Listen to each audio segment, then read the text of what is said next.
Hi, everybody. This is Drew Tomlin with the Association for Middle Level Education, and I am joined today by Shauna King. And Shauna is a former middle school teacher who now serves as an educational consultant, adjunct professor for LaSalle University, certified presenter for the Upside Down organization, and doing some really fabulous work with the University of Maryland Positive School Center. And not only all of that, but she's also the outstanding author of this article that you're checking out at AMLE magazine entitled "What We Say Matters, Invest in Daily Positive Talk for Lasting Return." So thank you, Shauna, for taking some time to talk a little bit more about this. Oh, you're welcome, Drew. Thanks for having me here today. Well, terrific, terrific. So we're going to get right into it with this positive talk concept. Why do you think teachers of young adolescents need to be especially careful with their words? Why is this so critical in the middle level? Well, I think about with babies, adults are always, oh, you're so wonderful, you're so cute. I mean, we are always giving this positive talk from the time they get to us. But something seems to happen as they get older and we kind of lessen that. But I remember, middle school is a really tough time for a lot of kids and, some insecurities, just not sure about what's going on. And so I think especially at this time more than any others, we really need to be careful about our words because kids remember what we say. Sometimes we don't think about it, but kids really do remember what we say. So we want to make sure that we're careful during this critical time of adolescence. Absolutely, yeah, they definitely remember and we have a lasting impression on them. That's for sure.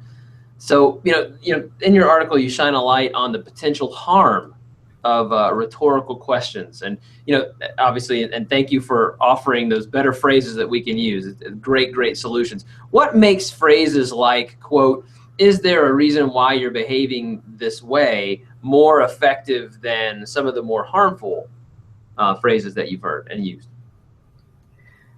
If I can be honest with you, Drew, this is something that I've come to learn because phrases like, is there something I can help you with, is much more reflective.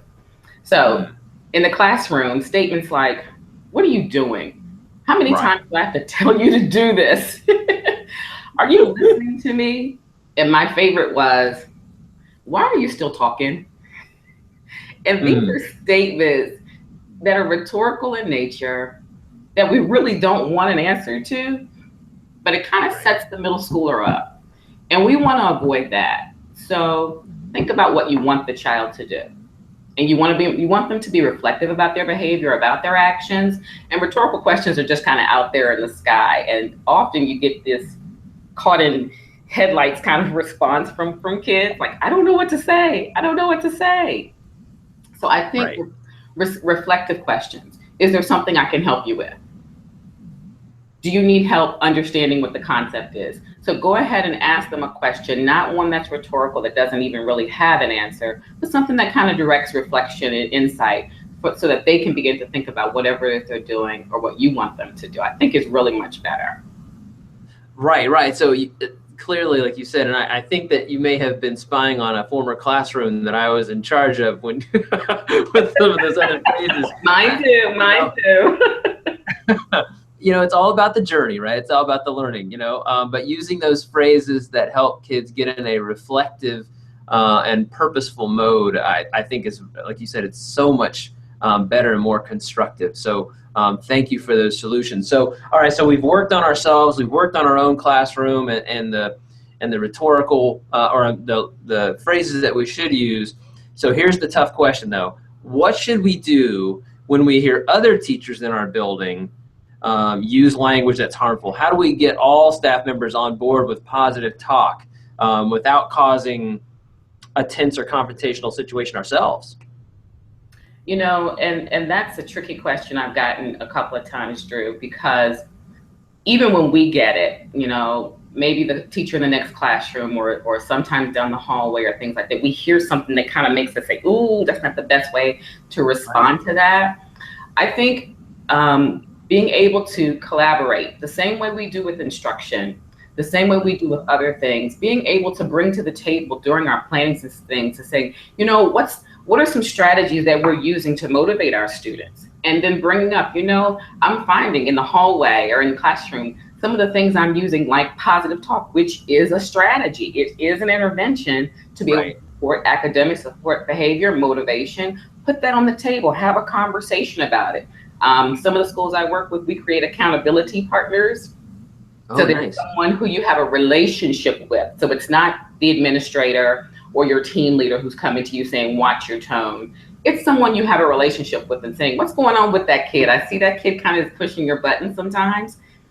I've tried this when I wanted him to do this, and it responded this way. So I think being able to have those crucial conversations that we talk about, but still having it in a planning type of way, a collaborative type of way to say, this is a strategy, just like with instruction, that I think can be used to motivate our students. Right, right. And when you think about, like you said, common planning time, interdisciplinary planning time, that's a time to not only talk about curricular connections, but the strategy of positive talk. How are we doing that across the team and across the grade level? I think that's a really good suggestion. And even maybe a focus for a peer observation opportunity too. Go into somebody's classroom and see how they use positive talk. That's a great stuff there. Absolutely. And if I could also say, Drew, I think we also need to model it with adults. You know, whether we're a principal, team leader, how are we talking to the adults in the building? Because it's kind of difficult to ask the adults to do something if it's not also modeled for them. So what are those things that administrators are saying to teachers in the hallways and teachers in the hallways to all the adults? And I think it's easy to model when we see it and we feel how it makes us feel and respond. Absolutely. So that positive talk affects the whole climate and culture of the school. And yeah, gosh, that's good stuff. And obviously you've mentioned stakeholders that are, within the building, teachers, administrators, and students, and how everyone needs to experience and work on positive talk. So what about families? Those critical stakeholders there. How do we get families involved and informed so they also use positive talk with their own students and children on the home front? That's also so important. So as a mom, I have an 8-year-old and a 10-year-old, so teacher and then mom. I can respect when I have a teacher of one of my children who makes the extra effort to send a note home that's saying something positive. I can remember my son's teacher last year. He wrote a note that said, I'm so excited to have Matthew in my class. Can you tell me something wonderful about him? And that was just so different. I hadn't experienced that before, and I thought that was wonderful to start things off on a positive tone. So since this is around the beginning of the school year, what are we doing to model for parents? What are some of the things that we're doing in classrooms? And then when we make those positive phone calls home, because we know it shouldn't just be the negative phone calls home. Right. It's got to be some positive phone calls home. Let them know what's working. When I say to Shauna in class, Shauna, it's great to see you in class. It's great to see you have all your materials today. She seems to really perk up.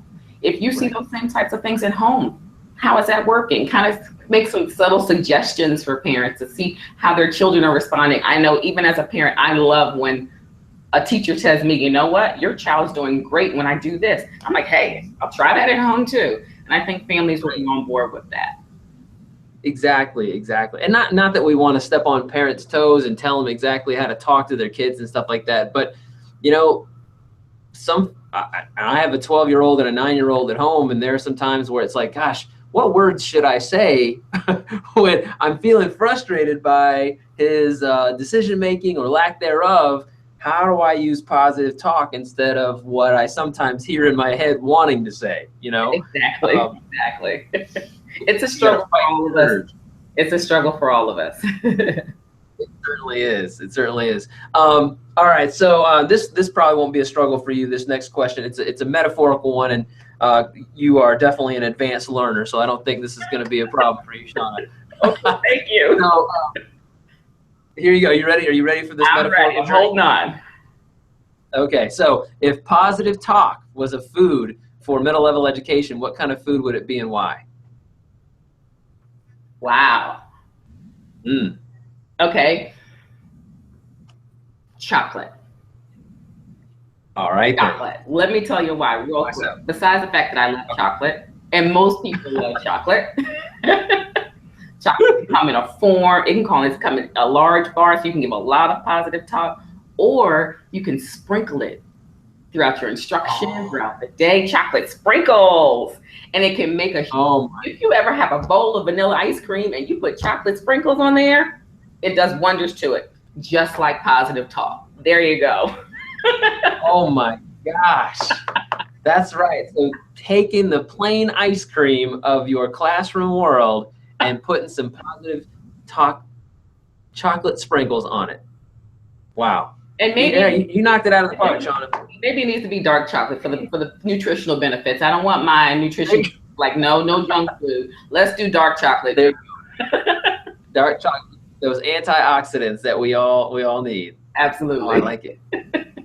Nicely done. Nicely done. Well, gosh, Shauna, thank you so much, not only for that sweet answer that you just gave, but for all of the wonderful answers and interview that you gave us today. Thank you so much. I am so excited. Thanks so much for having me, Drew. Awesome. And thank you for the article, and thank you once again, AMLE readers, for checking out the article and checking out this interview here at AMLE, where we help you reach every student, grow professionally, and create great schools. Thanks again, Shauna. Thanks. Take care.